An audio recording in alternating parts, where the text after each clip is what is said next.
So we've survived, we've thrived as a buyer. Now we're going to survive and thrive as a seller. And what will be really bizarre is now I'm going to contradict a whole heap of stuff I told you before. Because, exactly. So now we are going to be a seller. If I'm ensuring you sell in a reasonable period of time, that makes sense. It is also selling for maximum market value. Did you hear that, all of you?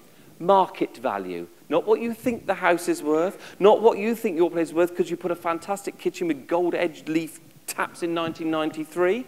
It is not the case. It's maximum market value. And I'm going to give you a real shocking piece of information now. That sometimes goes down, not just up. So when the agent comes along and says you'll get $1 million for your $1 million house, and he comes and says, probably get 1.1 for this, and he's being right, you go, yes, put it on the market. He comes back in 6 months later and says, you'll get 875 to 900. You say, agent, you don't know what you're talking about. You get all cross and angry and say he's dreaming, and you put it on for 1.1. Okay? So the whole point is you can only genuinely get maximum market value. The only time you won't get, or you can get over market value, is when there's something weird going on. It could be that you want to buy a house right in this street, right there, because your sister lives the other side, okay? And you don't want to live anywhere else. Then the person in that house could get over market value. It could be that the buyer and the seller know there's development potential with the property. There could be some rezoning coming up. You might get over market value because the buyer is happy to take that risk. So research, this is the most important thing. You've got to start your research right from day one. Now, again, as I said to you, this is a bit strange if you know the area. As if you know the area, there's a lot less research you need to do because you'll know the general facts about a place. But here, you need to look about sales that completed 3 months or longer. You also need to look in the newspaper and online about what's for sale right now. So you've got two paths of research. You've got your sales, okay, which are recorded and set, and they'll be at least 2 to 3 months old. And you've also got what's currently for sale. Both are vital, okay? Sometimes you'll find gaping great holes in an identical townhouse that has a recorded sale at 720, and there's another one on in the same complex, and it's on at 895, okay? You'll see sometimes those gaping discrepancies, but that's why you do the research of both elements.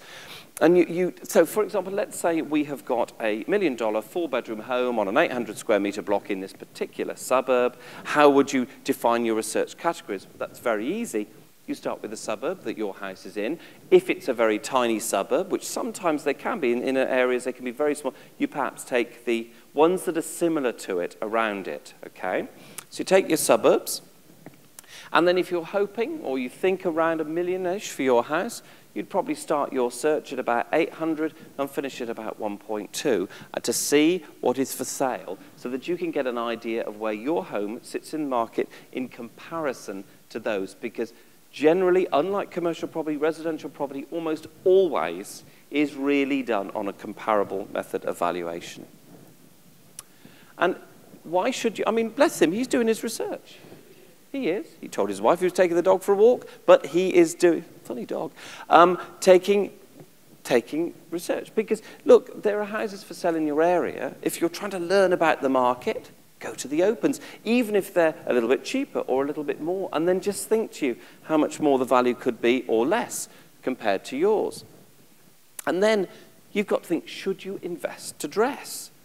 Well, this is a very, very interesting area, of course. I know a little bit about it. Okay, give buyers what they expect for the price they're paying. Now, I remember quite some years ago when we had our real estate business in the Gold Coast, the market wasn't quite as dire as it was now, and a deceased estate came to our attention that was actually owned by a charity, and a nice old chap had left his house to a charity. The charity were absolutely excited because not only had he left the house to the charity, he'd left a lump sum, so they were gleeful, said, we want you to handle it because you're the man that will know. We've got a kitty of, I can't remember, it's $40,000, $50,000. We'd love you to do a plan on what you think should be addressed. We don't mind how much we use of this budget to get it to its maximum potential sale value and saleability. I said, absolutely delighted. I went to this deceased estate, and I came back and I did my budget for them. And I got a phone call, you know, about 24 hours after I'd sent my report through. They'd had their board meeting, and they were very shocked at the figure I had given them. I said, why? He said, well, we can't spend that. I said, oh, it won't be any more than that. He said, what, $1,000? I said, yeah, absolutely. 1,000 should do it. That's tidying up the garden, removing some of the old furniture, taking down the old window dressings, cleaning the windows inside out, and cleaning the smelly old carpets, because I think there'd been a few incidents. Okay? So, a regular part of a deceased estate, unfortunately. And yes, that was all that needed to be spent, because the 50,000 that they had, well, we'd have been able to tweak it a bit, but it was an old house that needed a full reno.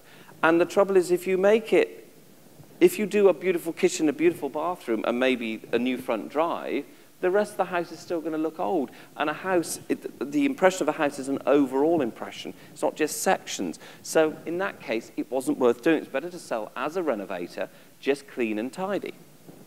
So you see, this is probably an 80s or a 90s built, could even be a little bit older. And it's a fairly uninteresting bedroom, but so easy to make it look good. You paint the brick wall, you've got neutral carpets, neutral curtains, new bedding, maybe keep the nice chairs, get rid of the dodgy, it's hideous, isn't it, that tablecloth and those pine beds. But anyway, you know what you've got to do. Very, very little, and suddenly it would modernize it. Because, for example, the owners of that property may have put in a really nice kitchen, but when you start to see the 3 or 4 bedrooms all looking like that, suddenly you feel the house is dated, when it might necessarily be an easy, oh, my bedroom's in it. Oh, I wasn't supposed to be in there. Who put that in there? Oh, God, embarrassing. Not really. Never get carried away, okay? I think this is a room setting by, is it Versace, whatever they're called? It is actually from Versace, one of their settings. It's rather subtle, isn't it? But never get carried away. Think of the buyer. Who the buyer of that would be, I don't know. But I should think she'd work a lot at night time.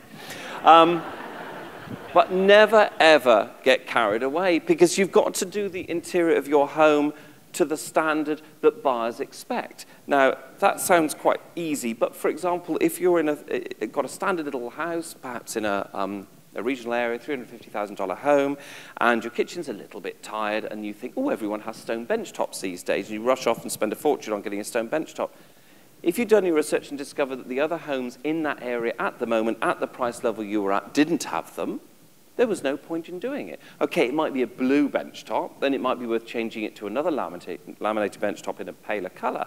But it's just a case of adapting to to your marketplace. So know what you're up against. And I mean, I've got to tell you a little story about this. This is genuinely a house for sale, listed on realestate.com, and you know the main thumbnails, the most important picture that you see, obviously. That is it for this property. Great marketing, isn't it? Fantastic marketing. But you see, I look at that again and think, you see, probably for the market it's in, it's probably okay. Oh, that's what I forgot to tell you. That's it. The best thing about this, you can't see that, is the text. The headline for this property is brand new refurbished kitchen. That is the headline for this property. I can prove it. Honestly, it was. It's just, that was what got me going. So that's a new kitchen. Apparently, I didn't know you could get ones like that anymore. But anyway, I look at that and I think, you know, just by getting rid of that dreadful window dressing and that shelf and painting over that top border tile, maybe going to IKEA and getting a couple of those nice white shelves and a couple of nice pots on the wall, you'd be okay. So it wouldn't take an awful lot. But you would know that if you were in that area, possibly stone bench tops wouldn't be necessary. Isn't he nice? Don't forget to declutter, will you? This chap's just started. He's got a long way to go.